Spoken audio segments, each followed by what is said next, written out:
Well, hello all. Alright, this is a very, very, very, very important video to watch from the beginning all the way to the end. And the end is where the very, very, very important part is. So, sit down, relax, and let's do the video. It's a two-parter. A landmark victory for New York and Colorado in the U.S. will limit the number of bee-killing pesticides called neonicotinoids. It would eliminate 80 to 90% of the neonicotinoids that are toxic to bees and other pollinators such as wildlife like birds and mammals. Every year for the past decade, New York beekeepers have lost more than 40% of their bee colonies, largely due to neonicotinoid pesticides. In Colorado, there has been a significant decline of 72% of the western bumblebee because of neonicotinoids. Neonicotinoids, according to a new study, is 1,000 times more toxic to bees than DDT. Low doses of neonicotinoids cause immune deficiencies and disorientation, making it hard to eat, fly, return to their hives, and complete other essential tasks that bees do. The Pink Barrio urges Governor Pallas of Colorado and Governor Kathy Hochul of New York to sign these bills. Pollinators are vital members of our healthy ecosystems and our food supply chain. Neonicotinoids are one of the deadliest pesticides out there, and they are also the leading insecticide used here in the U.S. It's so important that we get rid of this pesticide. You know, I was thinking, isn't it interesting that the very habits that bees are having for getting infected by these neonicotinoids is the same habits that here in the U.S. the homeless population of humans tend to act like. They're disoriented, they can't find food, they can't find shelter, they can't hold down a job, and they're just a mess. Could this possibly be a side effect of neonicotinoids? And that's why we have so many homeless here in the U.S. and not all over the world, just in the U.S., where the top pesticides are neonicotinoids. It's so important that these governors and other governors sign into law to get rid of these pesticides.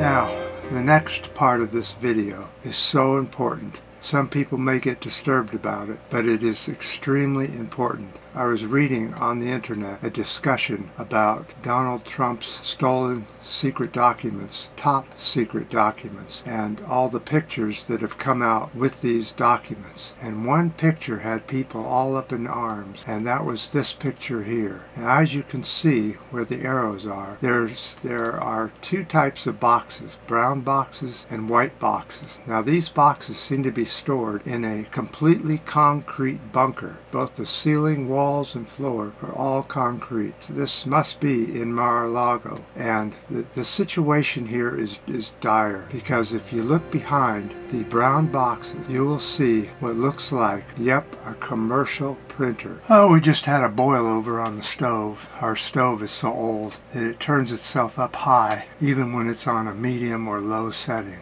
and it just did that and boiled over the beans.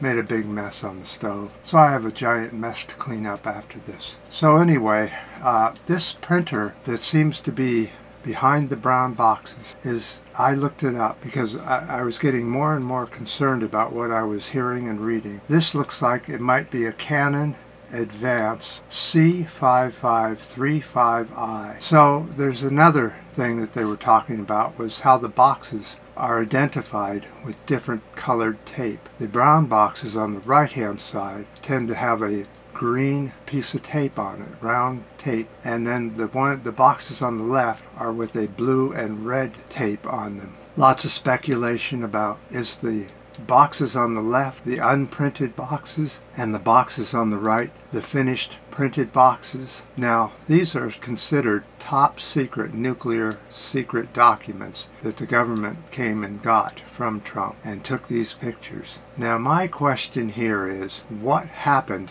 with all this printed material, and why did Jared Kushner, the son-in-law of Trump, get $2 billion from the Saudis the day after Trump got out of office? What is going on here? There's a lot more than meets the eye. Why and how did North Korea end up with nukes and missiles that look just like the missiles here in the U.S. shortly after Trump gets out of office? And why is Trump so buddy-buddy with Jong-un Kim of North Korea? What is going on? $2 billion, secret documents, a printer in a vault, in a bunker in Mar-a-Lago. Boy, this is just, it reeks of corruption, and who knows what happened and what got sold to the Saudis, and then the Saudis sold it to the North Korean. That's what the talk and discussion was about. Now, there's also another strange situation going on with Trump, is that is with his trial. How in the hell did he end up with a judge that's friendly to him?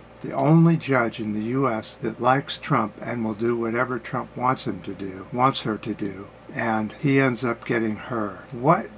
This corruption is so deep in our country and so severe that every human should be paying attention to this. Look at the photos and then watch the video in the links below, in the description area of this video, talking about the $2 billion that the Saudis suddenly just gave to Jared Kushner, the son-in-law of Trump. Now, if you followed Trump long enough, you know that everything is funneled through other people, not through Trump. He protects himself, just like mob bosses do, and this is very strange. Take a look at the photo and think to yourself, is shit ready to hit the fan?